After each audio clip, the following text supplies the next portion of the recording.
Senhor, nosso Deus, nosso bom Pai, te agradecemos, Senhor, porque estiveste connosco na escola sabatina, mas que pedimos que continues aqui presente nesta manhã, na tua casa, especialmente nos nossos corações, para que possas habitar e fazer morada entre nós, Senhor. Possamos sair esta manhã cheios do teu Santo Espírito. Tudo isto pedimos e agradecemos em nome de Jesus. Amém.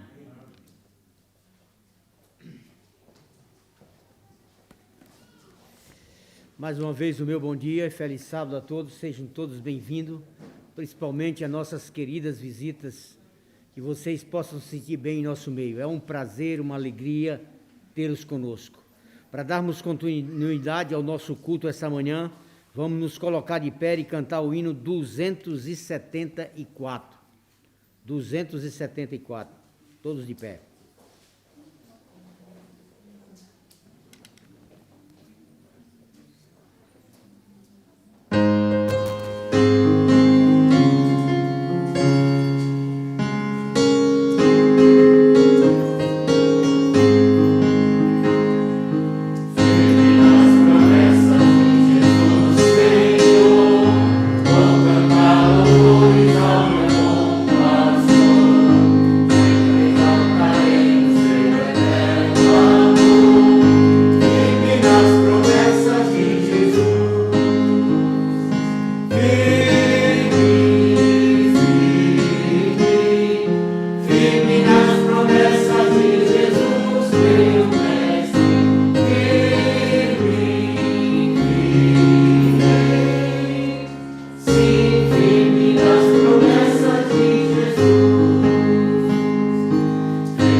Convido aqueles que puderem a se colocar de joelho para orarmos a Deus.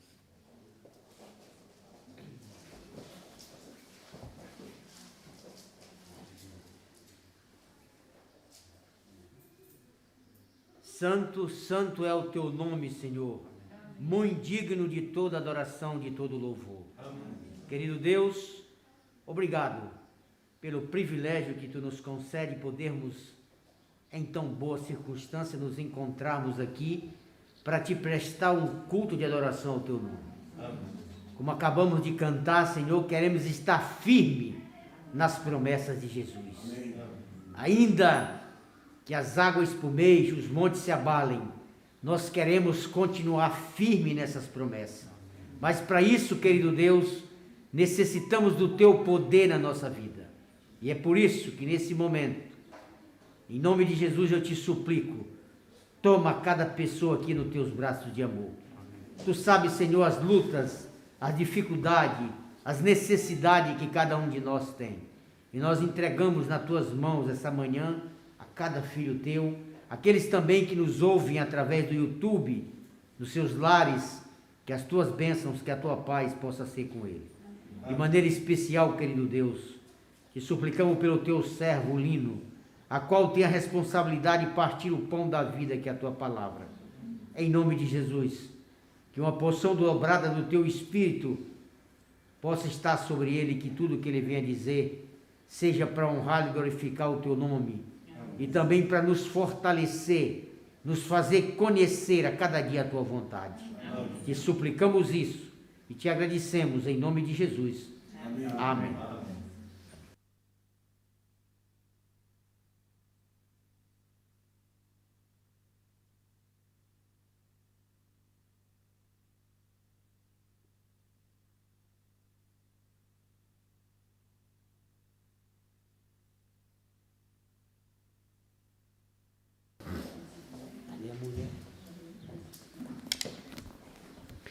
Chegou o momento de nós adorarmos a Deus.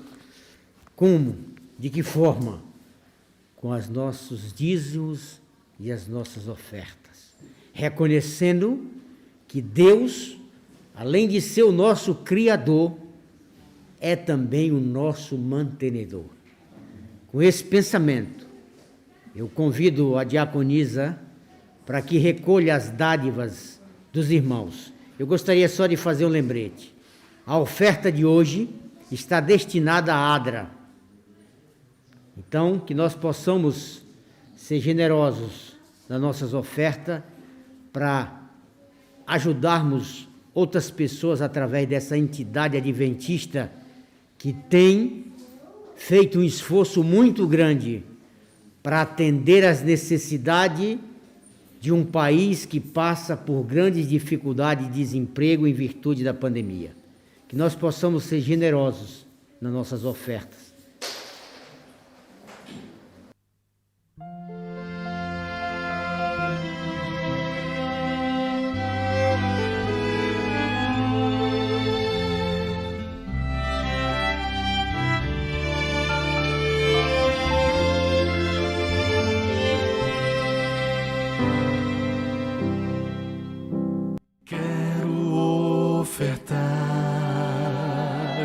Quero devolver,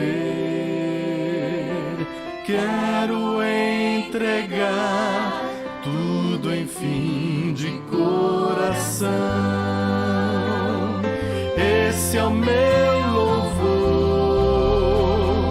minha gratidão.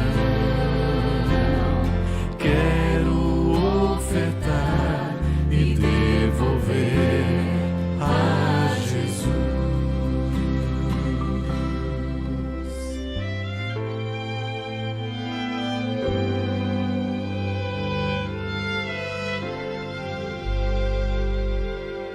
Bênçãos sem medida, bênçãos de amor. Quero entregar tudo, enfim, de coração. Esse é o meu louvor, minha gratidão. Quero ofertar e devolver a Jesus. Quero receber o Espírito em mim. Posso ver o céu a chover, bênção sem fim.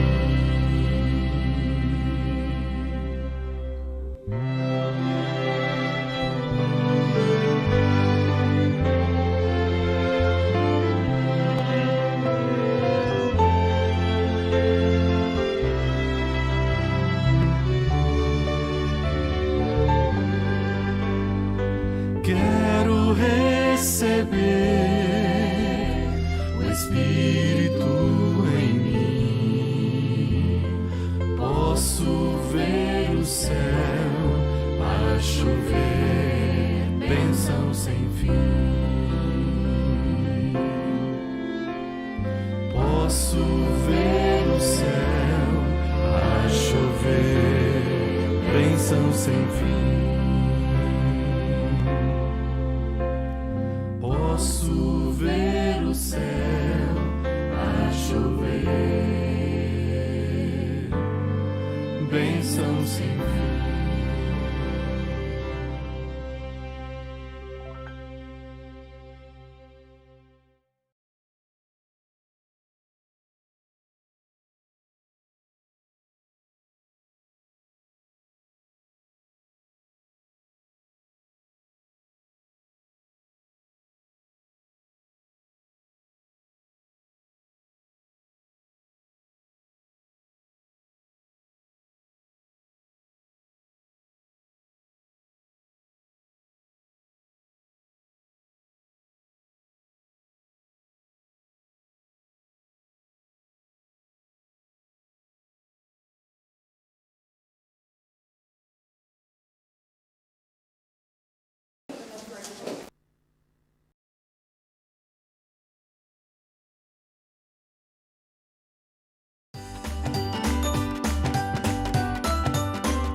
princesas! Olá, príncipes! Têm gostado de aprender mais sobre os insetos?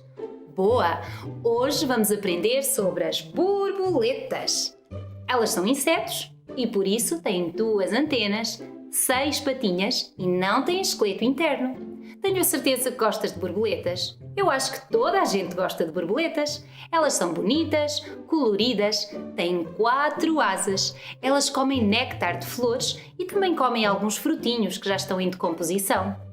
Sabes que elas usam as antenas para cheirar? Isso mesmo! As antenas delas funcionam como o nosso nariz. Servem para cheirar. Elas conseguem ver em todas as direções. E sabes uma coisa? Com os seus pezinhos, elas sentem o sabor dos alimentos. Uma coisa muito curiosa que eu descobri sobre as borboletas é que elas não fazem cocó, sabias? Elas usam todo o alimento para produzir energia para conseguirem voar. Sabes que existem borboletas migratórias? Sabes o que é isso? São animais que voam para outros países quando está muito frio. Depois voltam. Isso é fazer umas grandes viagens, não é? Sabes uma coisa? Eu e tu também estamos a fazer uma grande viagem. Nós não somos deste mundo. O nosso lugar é o céu. Então estamos a fazer uma viagem, tal como as borboletas. Sabes outra coisa sobre as borboletas? Elas não nascem assim. Elas passam por metamorfoses. É uma palavra difícil, não é? Mas quer dizer transformações. Sabes? A borboleta nasce assim. Como uma pequenina lagarta, bem pequenina. Uma lagarta que ninguém quer ter por perto, porque elas roem as folhinhas da horta. Os agricultores não querem lá as lagartinhas. Elas depois ficam num casulo durante 10 a 15 dias, até se transformarem numa linda borboleta, que faz um grande trabalho, sabes? Quando ela voa de flor em flor, ela vai levando o pólen e faz com que mais flores possam nascer. Chama-se polinização. É isso mesmo. Sabes que é preciso paciência. Elas não nascem assim. Têm que se transformar. E nós não podemos abrir o casulo e dizer: anda, borboleta, voa! Isso não vai resultar. É preciso paciência. Temos que aprender a ser pacientes com as borboletas. Mas sabes, o que me chama mais a atenção é a transformação. Sabes que o meu coração e o teu também precisa de ser transformado. Vou-te contar a história de Paulo. No início da sua vida, ele não se chamava Paulo, ele chamava-se Saulo. E sabes o que é que Saulo fazia? Saulo perseguia os cristãos. E isso mesmo, depois de Jesus viver nesta terra, os seus discípulos passaram a vida a falar sobre Jesus, sobre quem ele era, o que ele tinha feito. E muita gente se converteu e passaram a ser cristãos. Saulo achava que os cristãos não estavam certos. E então passava a sua vida a persegui-los para os prender. É isso mesmo. Ele não era um homem mau, mas ele estava enganado. Ele não tinha percebido bem aquilo que Jesus tinha vindo fazer. E um dia ele combinou uma grande viagem até Damasco, porque ele tinha ouvido falar que na cidade de Damasco estavam lá muitos cristãos. Então ele fez essa viagem. O objetivo era ir lá para prender os cristãos. Só que Deus tem uns planos diferentes dos nossos. E nessa viagem apareceu uma grande luz. Paulo teve que fechar os olhos, ele nem estava a conseguir ver. E sabes? Ele caiu do cavalo com essa luz. É mesmo, não conseguia ver, caiu do cavalo. E ouviu uma voz que dizia: Saulo, Saulo, por que é que andas atrás de mim? Por que é que me estás a perseguir? E Saulo perguntou: mas quem és? Eu sou Jesus, a quem tu persegues. Sabes, quando a luz passou, Saulo estava cego, ele não conseguia ver. E ele teve um tempo numa casa fechado, até que Jesus disse a Ananias, um seu amigo: olha, Ananias, vai ter com Saulo, vai lá ter com ele e fala-lhe sobre mim. Ananias pensou: Saulo? Mas Saulo não é aquele homem que nos persegue, que persegue os cristãos? Sim, mas vai lá. Ananias foi. Sabes o que é que aconteceu? Ele conversou com Saulo, Saulo ficou curado e não se chamou mais Saulo, passou-se a chamar Paulo, como nós muitas vezes o chamamos também. Saulo e Paulo, no fundo, são a mesma pessoa e fazem-me lembrar as borboletas. Porquê? Saulo era uma pequenina lagarta que andava na horta a roer as folhas, mas Jesus transformou-o e ele passou a ser uma linda borboleta que, em vez de estragar a horta, ajudava para que mais flores crescessem. Saulo transformou-se em Paulo e ele agora era um grande amigo de Jesus. Sabes que Paulo passou a sua vida a falar a toda a gente sobre Jesus e muita gente conheceu Jesus através de Paulo. Sabes, eu também quero que Jesus transforme o meu coração. Às vezes também sou uma lagartinha que anda a roer folhas na horta, mas eu não quero ser assim. Eu quero ser uma borboleta e por isso eu peço a Jesus para transformar o meu coração. Também queres que Jesus transforme o teu coração? Olha o que a Bíblia nos diz.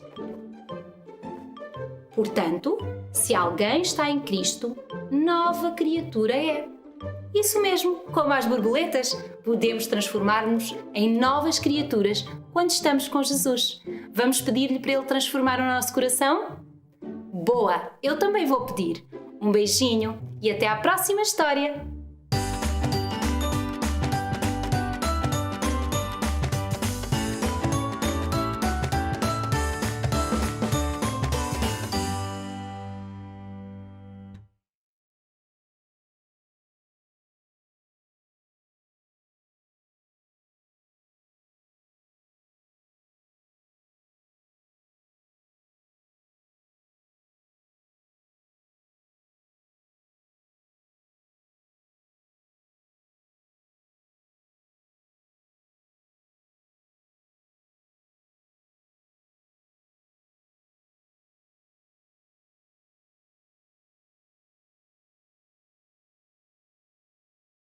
E autor da nossa fé.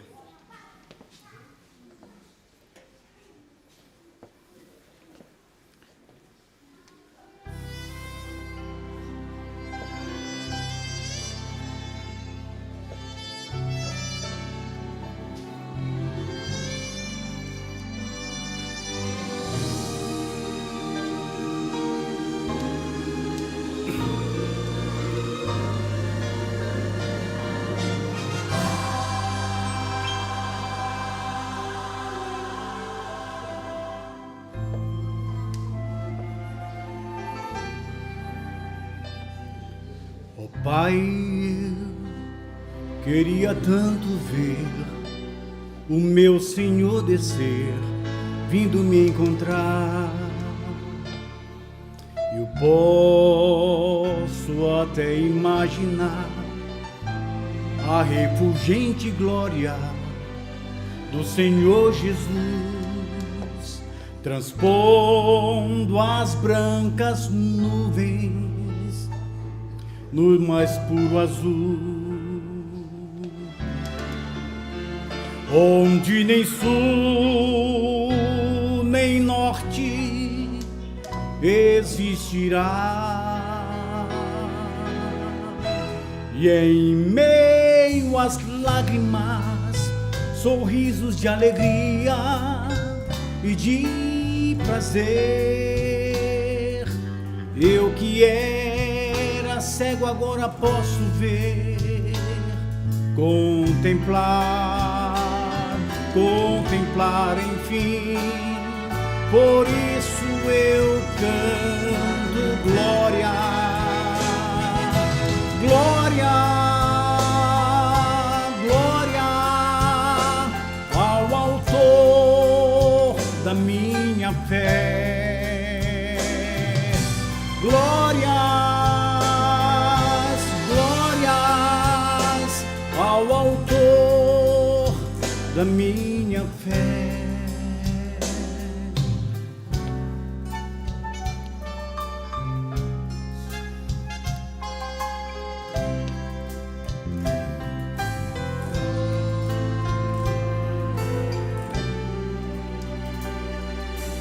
Pai, eu queria tanto ouvir o som que vai abrir o encontro triunfal, rever amigos que um dia em Cristo foram feitos meus irmãos, e agora sim podemos dar as mãos,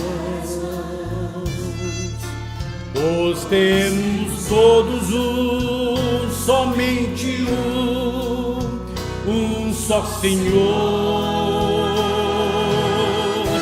E eis o consolo que envolve a minha vida, o meu Senhor Jesus, que foi morto, sim, naquela cruz, voltará enfim. Por isso eu canto glórias, glórias, glórias ao autor da minha fé. Glórias,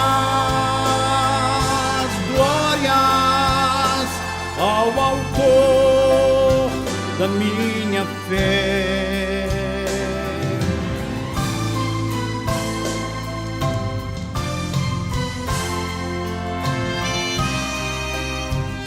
Ele um dia prometeu voltar, e não tarda, está muito perto a volta dele.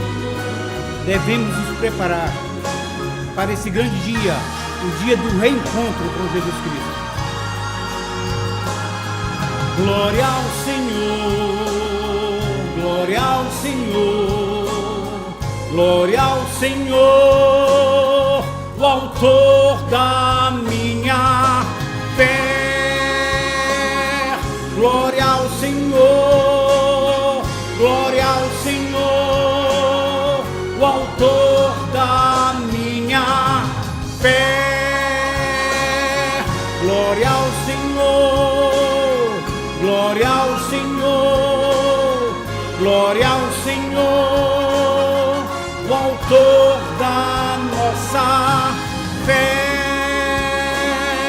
Glória ao Senhor, glória ao Senhor, o autor da nossa fé. Amém?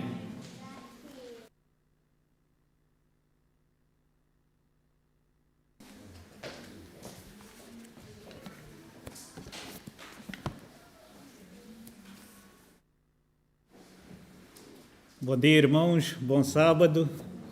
Glória ao Senhor. Glória a Deus unicamente. Sejam bem-vindos, meus irmãos. A Escola Sabatina já deve ter dado as boas-vindas a todos, especialmente às visitas, mas eu gosto sempre de dar também as boas-vindas às nossas queridas visitas que nos visitam, seja a primeira vez ou a segunda. Sejam muito bem-vindos à casa do Senhor. As portas estão sempre abertas para todos vocês. E aí em casa também, que de alguma maneira você possa participar e adorar a Deus aqui esta manhã, junto conosco, aqui na igreja do nosso Deus. Com muita oração, Deus colocou no meu coração para falar deste tema esta manhã. E embora já não seja a primeira vez que eu falo deste tema, mesmo assim, Deus colocou no coração para novamente falar. Jesus está para vir em breve. Nós estamos mesmo à porta da Canaã celestial. Nós estamos a viver os últimos dias da história da humanidade. E Jesus vai vir e vai buscar os seus filhos. Mas Satanás vai fazer tudo para impedir que nós entremos na eternidade.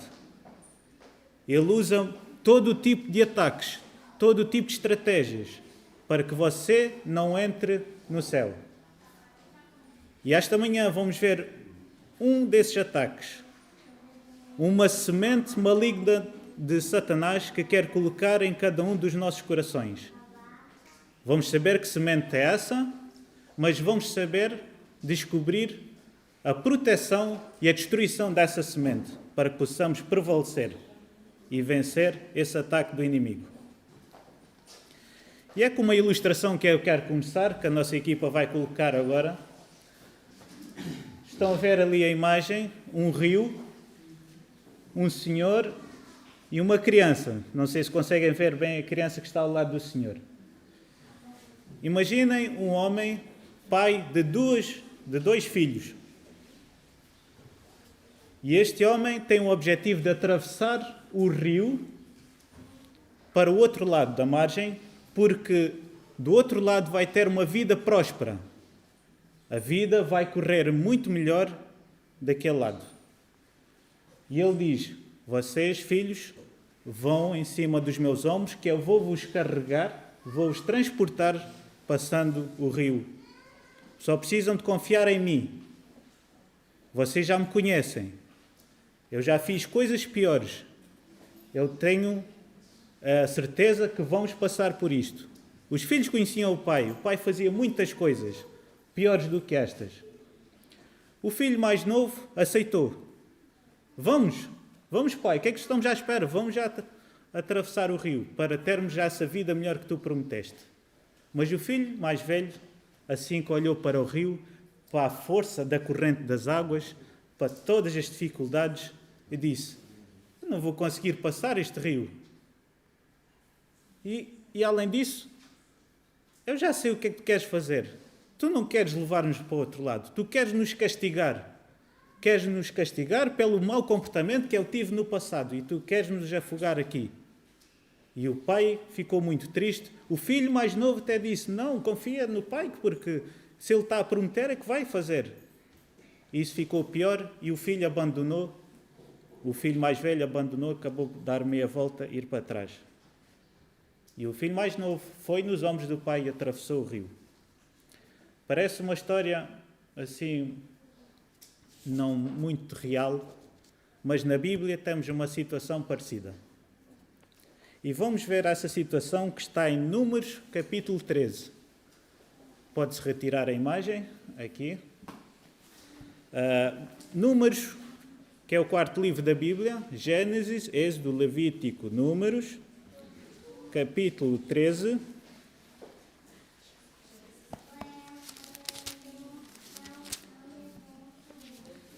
A Bíblia tem histórias extraordinárias de homens valentes, de grande fé, que nos dão o exemplo, mas também tem histórias decepcionantes, em que nós, já ao lermos determinadas histórias, nós ficamos de boca aberta, de queixo caído. Como é que eles são capazes de fazer uma coisa destas? E esta manhã, esta é uma dessas histórias. Eu não gosto de contar estas histórias, mas é necessário. Aqui o púlpito não é para contar coisas agradáveis, para vocês ouvirem coisas agradáveis. É para ouvirem aquilo que vocês necessitam para o crescimento espiritual, para ficar mais firmes na fé e ficarmos mais ligados com Deus. E esta manhã é esse o meu objetivo, para que saiamos daqui mais firmes e ligados a Deus.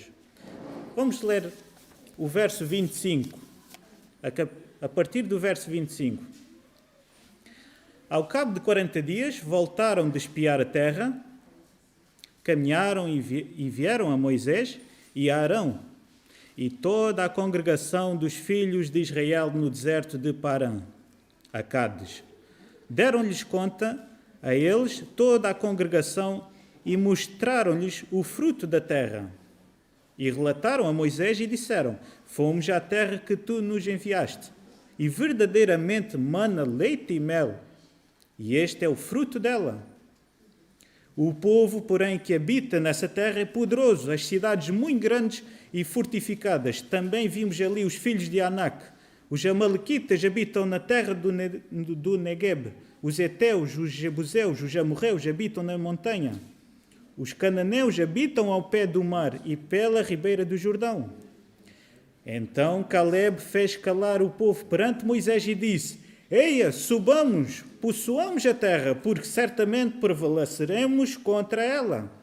Porém, os homens que com ele tinham subido disseram: não poderemos subir contra aquele povo, porque é mais forte do que nós. E diante dos filhos de Israel infamaram a terra que haviam espiado, dizendo: a terra pelo qual passamos a espiar é terra que devora os seus moradores, e todo o povo que vimos nela são homens de grande estatura. Último verso. Também vimos ali os gigantes, filhos de Anak, que são descendentes de gigantes, e éramos já os próprios olhos aos nossos próprios olhos, como gafanhotos, assim também como éramos aos seus olhos. Eis o relato dos 12 espias que acabaram de sair da terra de Canaã. Esta terra de Canaã era uma promessa que Deus fez a Abraão, como vimos na escola sabatina, séculos atrás. Alguns séculos atrás, Deus prometeu esta terra a Abraão. E mostrou o que ia acontecer com a sua descendência. Primeiro ia ficar escrava durante 400 anos e ao fim desse período, Deus iria tomar o povo, resgatar o povo da escravidão. E assim aconteceu, levantando um profeta Moisés e usando Moisés, conduzindo todo o povo, fazendo grandes milagres, como aquele de abrir o rio e atravessando, e chegando ao Monte Sinai, apareceu com grande glória e poder, dando a lei, e dias depois chegavam já perto da terra de Canaã. Isto foi coisa de meses. Os historiadores dizem que foi coisa de 3, 4 meses, alguns dizem 6, 7, mas, meus irmãos, foi meses, não foi anos. Meses estavam na terra prometida e Deus prometeu, esta terra é vossa. Mas o povo sugeriu algo. Mandem espias lá para a terra, queremos saber como é que é a terra. A Bíblia diz que foi Deus, mas quando vamos a Deuteronômio, que tem outras partes que fala mais, que é o povo é que sugeriu espiar a terra. Moisés pareceu-lhe bem, falou para Deus e Deus então permitiu que eles fossem. E então Moisés disse, vão 12 espias, um representante de cada tribo, um líder, alguém capacitado para isso. E foram 12. E esses 12 entraram na terra de Canaã para espiar a terra, para examinar. E durante o período de 40 dias, eles examinaram tudo o que se passava lá dentro. Viram se o povo era forte, se o povo era fraco, se eles eram muitos, se eles eram poucos, se eles eram grandes, pequenos, se os muros eram altos, se a terra era fértil ou estéril, e trazer o fruto. Tragam o fruto também. E foi isso que aconteceu. Ao fim de 40 dias, os espias voltavam outra vez. E quando eles chegavam, viram a abundância de fruta era de tal maneira que eles carregaram um cacho de uvas, atravessado por uma vara, por 2 homens tiveram que carregar aquele cacho de uvas. Tal é a abundância de fruta. E muitas romãs e figos. Aqui diz do vale de Escol. Escol, o significado de Escol no hebraico, significa cacho. Daí, vejam só o tamanho do cacho de uvas. O povo estava a chegar perante Moisés com o relatório e os espias estavam a chegar perante Moisés e Arão e todos estavam com uma expectativa alta do relatório que eles traziam. E até no início começou muito bem. Os 12 espias começaram a falar muito bem da terra. Sim, verdadeiramente, mana leite e mel. Isto significa que a terra era próspera, era muito boa. Porém, a partir do verso 28, porém, quando nós começamos com esta palavra porém, muitas vezes, meus irmãos, devíamos parar um pouquinho, respirar e não continuar. Porque muitas vezes esta palavra porém ou mas, às vezes causa uma divisão. Muitas vezes. Devíamos pensar um pouco. Por exemplo, o meu irmão é um irmão extraordinário, o irmão Obed. Deixa-me dar aqui um exemplo, senão. É um irmão extraordinário. Mas, porém, não é? O irmão Mayrton louvou a Deus de uma forma extraordinária. Ele faz-me lembrar o Luís Cláudio, o cantor Luís Cláudio. Mas, porém, o Zé faz pregações em tempo de 2 minutos e coloca tudo lá dentro, que não sei como é que ele consegue fazer isso, mas em 2 minutos faz uma pregação com todos os conteúdos. Mas, porém, por isso, meus irmãos, muito cuidado quando estamos a tocar. Eu já fiz isto. Cuidado quando alguém está a elogiar alguém, outra pessoa, e diz, mas, porém, para um pouco, respira um pouco e para e pensa, porque provavelmente você pode dizer uma grande asneira. Já me aconteceu, por isso estou-lhe a transmitir para vós para que não faça o mesmo. E foi o que aconteceu aqui com o povo. Começou a falar muito bem da terra. A terra era próspera, mana, leite e mel, que era uma terra muito boa. Mas, e aí começou a lista de defeitos e todo tipo de problemas. Isto mostra o seguinte, meus irmãos, lembram-se no início da pregação que eu disse que vamos ver um dos ataques do inimigo de Satanás, uma semente maligna que ele quer colocar nos nossos corações. Então prestem atenção agora à seguinte imagem que vamos ler, na imagem 2. Isto é um texto de Patriarcas e Profetas, página 281, que fala desta situação dos 12 espias. O que é que está escrito? Mas quando os homens entregam o coração à incredulidade, colocam sobre o domínio de Satanás e ninguém poderá dizer até onde os levará. Eu espero que não tenham ficado desiludidos com o ataque de Satanás. Então é só isto? Incredulidade? Incredulidade é muito mais do que aquilo que nós imaginamos. Incredulidade não é só, duvido muito. Não, é mais. Está aqui a dizer que é um domínio de Satanás e ninguém poderá dizer até onde os pode levar. E Satanás tem muito sucesso com isso. Foi através deste ponto minucioso, neste pontinho da incredulidade, conseguiu impedir uma grande geração de entrar na terra de Canaã. Incredulidade, meus irmãos, produz a desconfiança, a falta de fé. E não é pouco. O que a Bíblia diz sobre a falta de fé, vejam a imagem seguinte, a imagem número 3, o que Deus fala em Romanos 14, 23. Porque tudo o que faz não provém de fé. E tudo o que não provém de fé é pecado. Ouviram? Lemos o que está ali?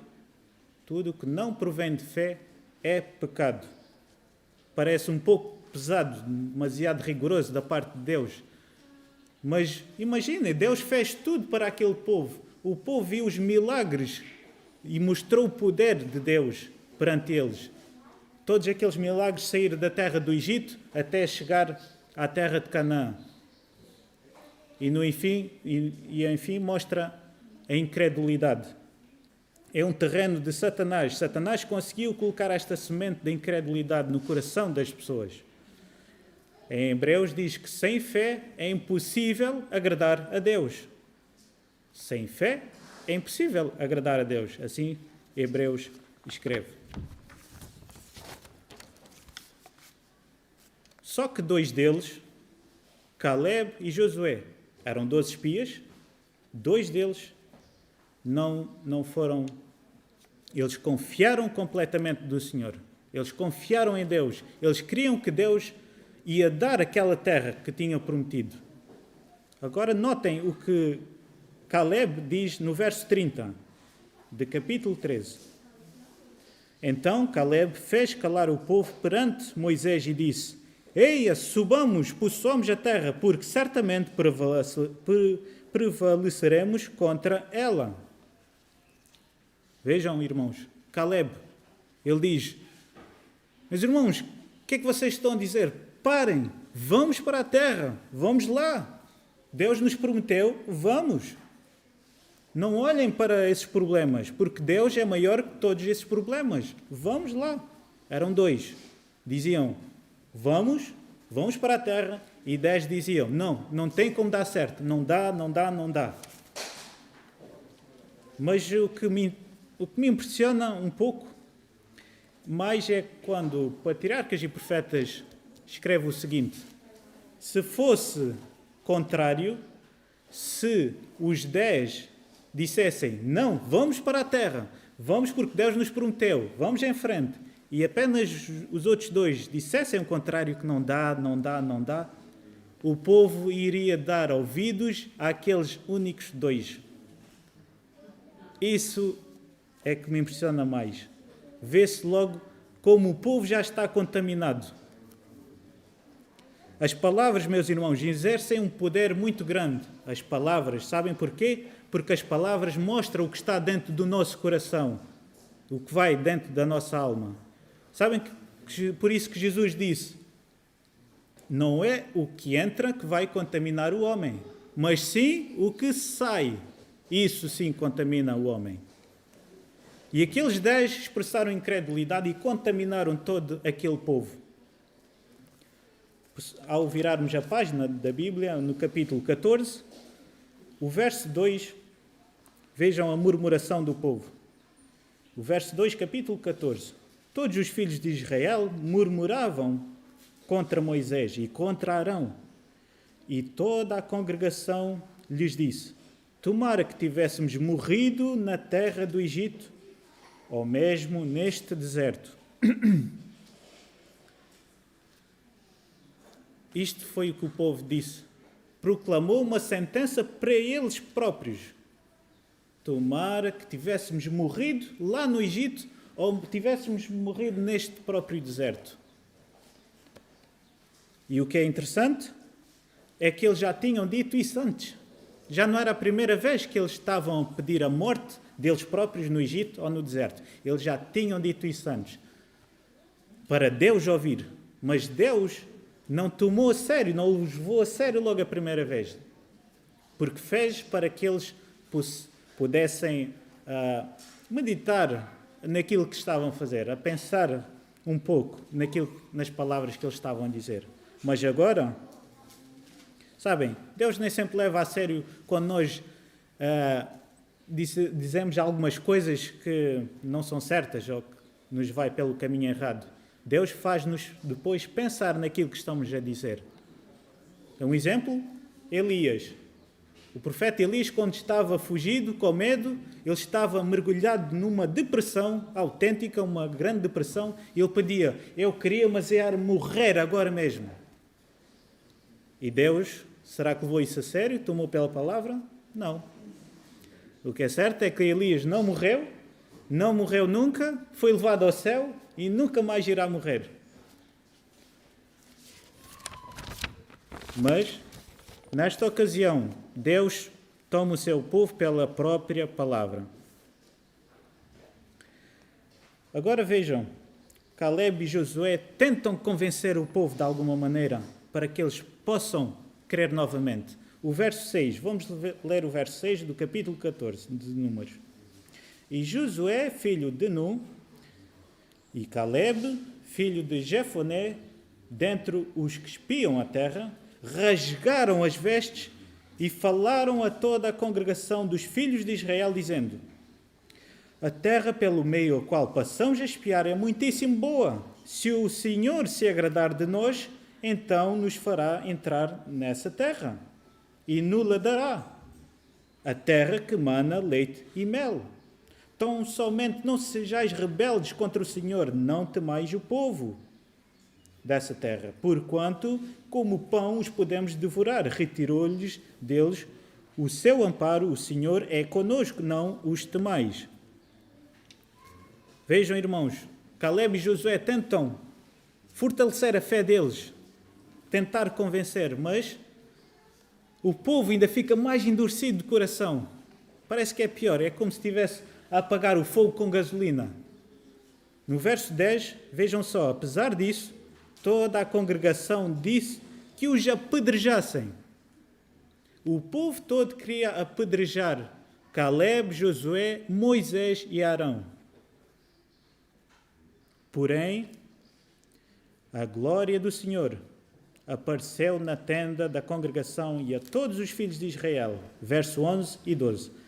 Disse o Senhor a Moisés: até quando me provocará este povo? Até quando não crerá em mim, a despeito de todos os sinais que eu fiz no meio dele? Com pestilência o ferirei e o deserdarei, e farei de ti um povo maior e mais forte do que este.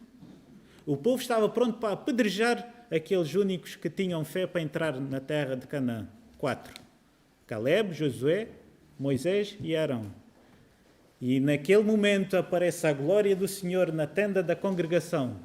e todo o olho viu, todo o olho.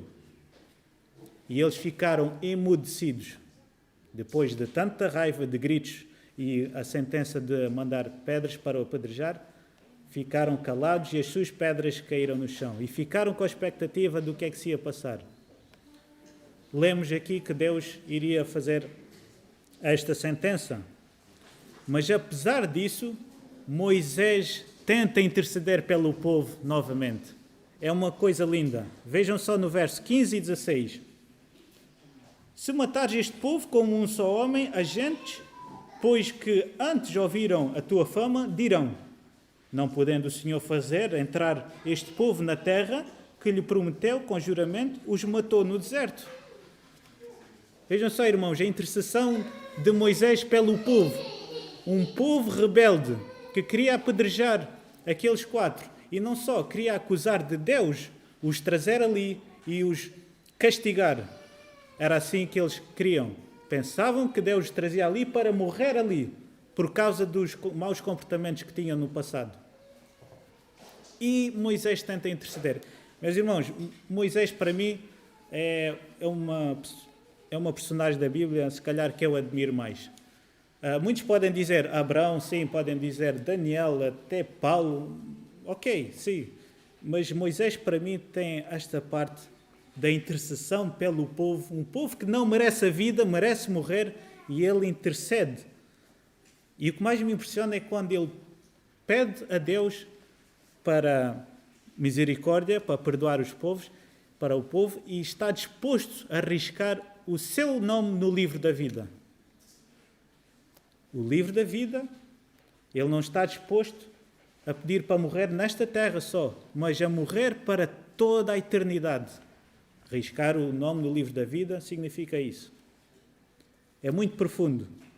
Então, segundo a palavra de Moisés, Deus perdoou o povo da morte instantânea. Mas o povo agora pede para morrer novamente. No verso 28, vamos ler o verso 28. Diz-lhe Moisés, de Deus para Moisés: a minha vida, diz o Senhor, que como falaste aos meus ouvidos, assim farei a vós outros. O que é que o povo falou aos ouvidos de Deus? Foi aquilo que lemos no verso 2. Tomara que tivéssemos morrido no Egito ou até mesmo neste deserto. E o verso 28. Neste mesmo deserto cairá o vosso cadáver, como também todos os que de vós foram contados segundo o censo, de 20 anos para cima, os que dentro de vós contra mim murmuraste. Agora o verso 34. Segundo o número de dias em que espiaste a terra, 40 dias, cada dia representando um ano, levareis sobre vós as vossas iniquidades 40 anos e tereis a experiência do meu desagrado. Vejam, irmãos, até que ponto pode levar este pequenozinho detalhe que se chama incredulidade, falta de fé, falta de confiança no Senhor. 40 dias a espiar a terra, cheios de incredulidade. Agora 40 anos vão experimentar o desagrado do Senhor. Mas quando os homens entregam o coração à incredulidade, colocam sobre o domínio de Satanás, e ninguém poderá dizer até onde poderá os levar. Meus irmãos, estes eram homens que tinham saído do Egito. Eram homens mais velhos, já maduros, maiores de idade, principalmente aqueles 12 espias, 10 deles eram líderes das tribos. Nenhum deles entrará na terra de Canaã. E não entrou, à exceção dos 20 anos para baixo. E os 4, Caleb, Josué, Moisés e Arão. 20 anos, porquê?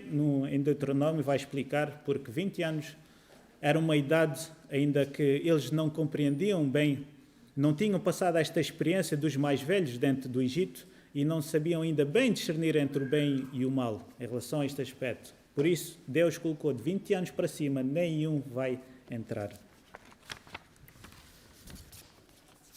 Meus irmãos, eu não sei vocês, mas até agora está a ser um pouco pesado a mensagem. Mas não se esqueçam que Deus tem sempre um escape. Porque agora vamos colocar isto para nós. Agora é o que interessa nós hoje. Eu sei que ao longo da mensagem nós temos entranhado para nós o que passou no povo. Assim como o povo estava prestes a entrar na terra de Canaã, nós hoje em dia estamos também prestes a entrar na terra de Canaã celestial. Jesus está às portas, está mesmo a voltar. E Satanás quer colocar esta semente da incredulidade, como fez no antigo Israel, quer colocar em mim e em você. E agora, 3 dicas para combater esta incredulidade, esta falta de fé. Dicas muito práticas, mas são suficientes para combatê-las. Bíblia, todos os dias. Não só ler, mas estudar e meditar nela, diariamente. Oração, a nossa relação com Deus, diariamente também. E a ação. A ação é a parte culminante, é a demonstração da nossa fé. Então, porquê estas 3? E porquê não só 2? Bíblia e oração. Porque a ação é a parte culminante que demonstra a nossa fé. Deixa-me dar um exemplo bem rápido do que aconteceu esta semana comigo. Uma senhora de 70 e poucos anos veio falar comigo. Ela vive na sua própria casa, tem a sua própria casa, vive com o seu filho e agora, há cerca de um ano, trouxe a nora para casa. Eles estão os 3 a morar juntos. Ela não crê em Deus. Não crê em Deus. E ela pensava que a nora iria mudar a vida do seu filho, porque o seu filho está a andar nos caminhos, não está a andar em bons caminhos. E ela pensou, no início até, a nora iria mudar. Mas no fim agora mostrou que ela quer ser. Ela já disse para ela quer expulsar a própria nora a própria sogra da sua própria casa, influenciando o filho, expulsar a sogra para ficar com a casa e com todos os bens dela. E não só o comportamento que ela tem em casa para com a sogra é de fazer de maneira para que ela se chateie de uma vez por todas e vá-se embora, ou que ela cometa o suicídio. Mas o pior ainda de tudo é que quando ela me disse, que eu fiquei de boca aberta.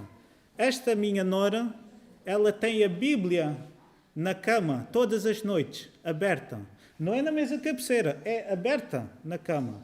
E fala de Deus para mim, mostra-me versos bíblicos, testemunha, já chamou um pastor da igreja da dominação dela. E ela fica assim, e eu também. Sabem porquê? E eu disse para ela, a sua nora pode ter Bíblia, pode dizer que ora, pode testemunhar, mas não tem fé, não é uma mulher de Deus, porque a fé é a ação e os comportamentos dela não demonstram que ela é uma mulher de fé. Por isso, a ação é a demonstração da nossa fé, o que foi falado um pouco aqui nesta escola sabatina. E vou relembrar o Tiago. O Tiago diz assim, tu tens a fé, eu tenho as obras. Mostra-me, pois, a tua fé sem as obras, e eu com as obras te mostrarei a fé que eu tenho. Pela fé, meus irmãos. A fé é um músculo. É como se fosse um músculo. E isto que eu falei, Bíblia, oração e ação, tem que ser praticada diariamente. A fé tem que ser praticada assim diariamente. E vamos ficar fortalecidos espiritualmente. Pela fé, Abel ofereceu sacrifício a Deus como Deus pediu. Pela fé, Enoque andou com Deus e ao fim de 365 anos foi trasladado para o céu. Pela fé, Noé construiu a arca de acordo com os requisitos que Deus ordenara. Pela fé, Abraão saiu da parentela, saiu da sua terra, sem saber para onde é que ele ia. Pela fé, agiu, ação. Pela fé, Josué e Caleb entraram a espiar a terra com grande regozijo e não incredulidade, porque sabiam que Deus tinha prometido aquela terra. E pela fé eles entraram há uns anos depois. Meus irmãos, pela fé, eu e você aguardamos e nos preparamos para a segunda vinda do Senhor Jesus Cristo. E Jesus voltará com todos os anjos, buscar aqueles que pacientemente perseveraram até ao fim, os que guardam os mandamentos de Deus e têm a fé de Jesus. Nós guardamos os mandamentos de Deus porque amamos, demonstramos esse amor. E como é que nós demonstramos o amor? Guardamos os mandamentos de Deus. Jesus disse: se vocês me amam, guardem os meus mandamentos. A ação demonstra a fé que eu tenho, a fé que você tem. E é simples, meus irmãos, que exercitemos essa fé diariamente, até ao fim dos séculos, até que Jesus venha. Ao exercitarmos essa fé, Jesus vai voltar e estaremos prontos e Ele vai nos buscar para a eternidade. Fé, esperança e o amor. A fé e a esperança até Jesus terão seu cumprimento. Depois, na eternidade, só vai restar o amor. Na eternidade toda, o amor de Deus estará com todos nós. Vamos orar, meus irmãos. Podemos levantar.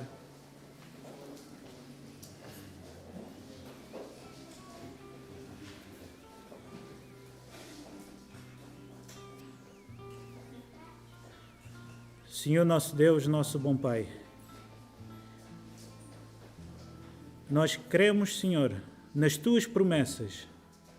Cremos que Tu vais nos levar para a Canaã celestial. Mas temos um inimigo cá fora, Senhor, que nos quer impedir de entrar. E Tu colocaste no nosso coração esta fé em Ti. Dá-nos força, Senhor, para que possamos ter a fé, produzir a fé, fortalecermos na fé em Ti, Senhor. Se alguém ainda está fraco na fé hoje em dia, toca no espírito desse irmão, dessa irmã, do Teu filho, da Tua filha, Senhor. Ainda há tempo de estarmos fortalecidos na fé, Senhor. A cada dia, ajuda-nos, dá-nos o Teu Santo Espírito todos os dias. Tudo isto pedimos e agradecemos em nome de Jesus. Amém. Um bom sábado.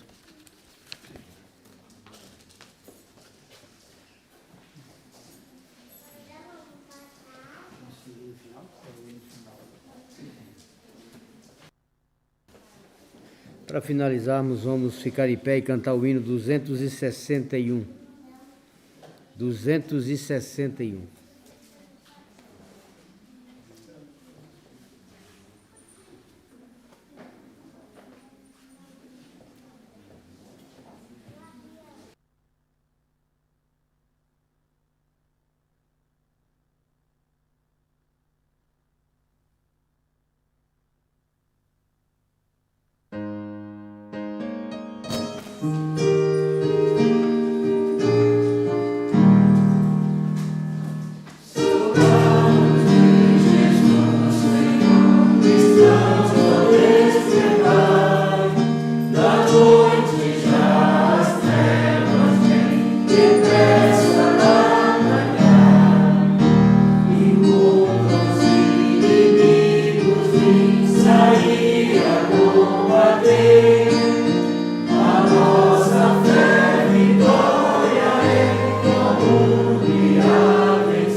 Nosso bom Pai, obrigado, Senhor, por essa fé que vem de Ti, que possamos vencer, Senhor, unicamente nos méritos do sangue do Teu Filho amado, Jesus Cristo.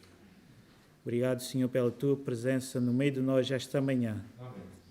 Que possas abençoar cada irmão que aqui está, não só aqui, mas em casa, que acabou de assistir o Teu culto, que possas abençoá-lo grandemente, Senhor, que nos acompanhe cada um para os seus lares e nos dê e nos faça companhia durante o resto do dia de sábado. Tudo isto pedimos e agradecemos em nome de Jesus. Amém.